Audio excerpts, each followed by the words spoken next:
ఉద్యోగులందరికీ నమస్కారం. ఈరోజు సాయంత్రం ప్రిన్సిపల్ సెక్రటరీ గారిని సెక్రటేరియట్ కలిసిన తర్వాత వెంటనే ఎస్పీడీ గారి దగ్గరికి వెళ్ళి ఇప్పుడే మాట్లాడి రావడం జరిగింది. ఎస్పీడీ గారితో కూడా ఈ టైం స్కేల్ ఎవరెవరికి వర్తిస్తుందో వచ్చినటువంటి జీవో సంబంధించిన క్లారిటీ అడగడం జరిగింది. ఎస్పీడీ గారు చెప్పింది ఏమంటే ఇచ్చినటువంటి జీవోలో సొసైటీస్ కేజీబీలను కూడా మెన్షన్ చేసి ఉండరు కాబట్టి సర్వశిక్ష అభియాన్ అనేది సొసైటీ కిందకి వస్తుంది కాబట్టి ఎస్ఎస్సీలో ఉన్నటువంటి కాంట్రాక్ట్ ఉద్యోగులందరూ కూడా టైం స్కేల్ విధానం అమలు చేయాలని చెప్పేసి జేఏసీ ఎస్పీడీ గారిని అడగడం జరిగింది. ఎస్పీడీ గారు కూడా క్లారిటీగా చెప్పారు.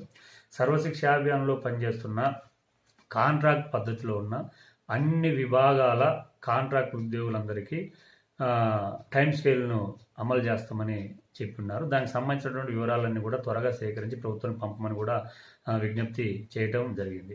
ఒక కేజీబీలో పనిచేస్తున్నటువంటి వాళ్ళే కాక ఇతర విభాగాలకు సంబంధించి అది ఐఆర్టీలు కావచ్చు, సిఆర్పీలు కావచ్చు, పార్ట్ టైం ఇన్స్ట్రక్టర్లు కావచ్చు, లేకపోతే డేటా ఎంట్రీ ఆపరేటర్లు కావచ్చు, మొత్తం అన్ని విభాగాల్లో ఉన్నటువంటి ఈ రోజు వరకు కాంట్రాక్ట్ పద్ధతిలో కొనసాగుతున్నటువంటి ఉద్యోగులందరికీ కూడా టైం స్కేల్ విధానానికి అవసరమైనటువంటి సిఫారసులు ఎస్పీడీ కార్యాలయం చేస్తూ ఉన్నది. ఆ ఉద్యోగుల వివరాలను కూడా రాష్ట్ర ప్రభుత్వానికి పంపిస్తారు. అయితే ఇక్కడి నుంచి పంపించినప్పటికీ కూడా ఇది పిఏబీలో బడ్జెట్ కేంద్రం రాష్ట్రం వాటా కాబట్టి ఈ టైం స్కేల్ విధానం అమలు చేయాలన్నా కూడా దీనికి అవసరమైన నిధులు కేంద్ర ప్రభుత్వం రావాల్సినటువంటి వాటా కూడా రావాలి కాబట్టి అక్కడ పిఏబీలో అప్రూవల్ పెట్టి పిఏబీ సెంట్రల్ నుంచి వచ్చినటువంటి బడ్జెట్ ఈ టైం స్కేల్ అమలు చేయడం వల్ల ఎంత నిధులు అవసరం అవుతున్నటువంటి లెక్కలు వేసుకొని ఆ మిగతా డబ్బులన్నీ కూడా రాష్ట్ర ప్రభుత్వమే ఇచ్చినటువంటి జీవో కాబట్టి ఆ రాష్ట్ర ప్రభుత్వం భరించాల్సిన నిధులు కూడా రాష్ట్ర ప్రభుత్వం సమకూరిస్తే అప్పుడు టైం స్కేల్కి సంబంధించినటువంటి ఇంప్లిమెంటేషన్ వస్తుంది. కాబట్టి ఇది ఒక ప్రాసెస్, కొంత సమయం పట్టేటువంటి ప్రాసెస్లో ఉంది. కాబట్టి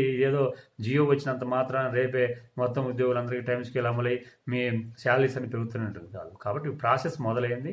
ఈ ప్రాసెస్ మొదలయ్యేటువంటి క్రమంలో ఈ నిధులకు సంబంధించినటువంటివి ప్రభుత్వం మీద, కేంద్రం మీద కూడా, అదేవిధంగా అధికార యంత్రాంగం మీద కూడా మనందరం కూడా ఒత్తిడి చేయాల్సినటువంటి అవసరం ఉంది. కాబట్టి జేఏసీ ఈ టైం స్కేల్ అమలు చేయడం కోసం ఇచ్చేటువంటి నిర్ణయాలలో, కార్యక్రమాల్లో ఉద్యోగులందరూ, కాంట్రాక్ట్ ఉద్యోగులందరూ పాల్గొనాలి. అదే సందర్భంగా అవుట్సోర్సింగ్ పద్ధతులు ఉన్నటువంటి వాళ్ళందరికీ కూడా ఈ వేతనాల పెంపుదల ఏదో రకంగా మీరు పెంచాలని, అమలు చేయాలని చెప్పేసి అడిగి ఉన్నా. ఇది ప్రభుత్వం కూడా డెసిషన్ తీసుకోవాలి. కాబట్టి అవుట్సోర్సింగ్ ఉద్యోగుల వేతనాల పెంపుదల మీద కూడా రాబోయే కాలంలో ప్రభుత్వం మీద తీసుకున్నటువంటి ఒత్తిడి కార్యక్రమాలు, పోరాటాల్లో కూడా మీ అందరూ పాల్గొనాలని చెప్పేసి విజ్ఞప్తి చేస్తూ ఉన్నాం. Thank you.